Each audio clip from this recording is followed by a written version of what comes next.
Le comité du patrimoine a préparé quelques capsules vidéo sur l'église et la paroisse de Saint-Charles.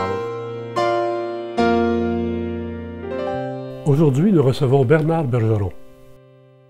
Le père Bernard Bergeron est né à Saint-Charles-de-Mandeville le 17 août 1931. Il entre chez les Pères Blancs d'Afrique et prononce son serment de missionnaire en 1957. Il est ordonné prêtre en 1958 dans l'église de Saint-Charles-de-Mandeville. Par la suite, il est missionnaire en Tanzanie, et ce durant 43 ans. Il revient définitivement au Canada en 2002.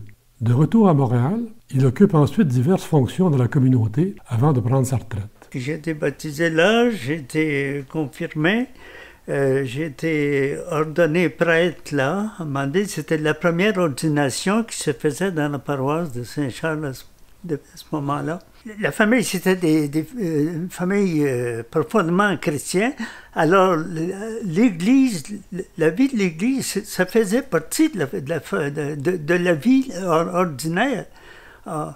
Comme papa nous disait un jour, moi, il dit, j'ai jamais manqué la messe sans une raison valable.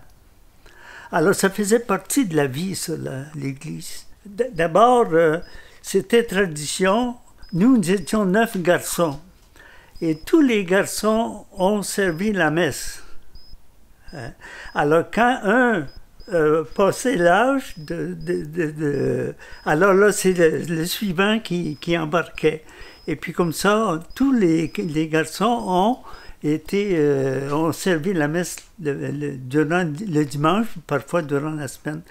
Et à ce moment-là, on avait une cousine aux États-Unis qui donnait un suppli neuf à chaque garçon qui entrait en service pour servir à la messe. L'Église, c'était le cœur, c'était la source qui aidait les gens à pouvoir continuer à vivre là, et faire vivre leur famille et se développer. C'était l'esprit qui animait des familles. Puis ensuite, à ce moment-là aussi, le curé faisait la visite de paroisse et visitait toutes les familles. Puis d'abord aussi, il allait pour inscrire les baptêmes, et puis ensuite inscrire les mariages, et puis avoir des documents de naissance. Aider les familles à se prendre en charge, à s'aider dans leur domaine, comme les infirmières, les servants de messe, alors la chorale, alors tout ça, c'était de la vie. Le message évangélique était là pour entretenir la vie ordinaire des gens. Les prêtres étaient là pour pousser l'éducation. Puis il visitait les classes aussi.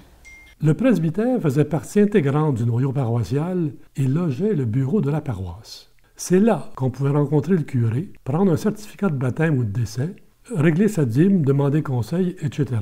Rappelons que jusqu'en 1994, les registres paroissiaux sont également des registres d'état civil.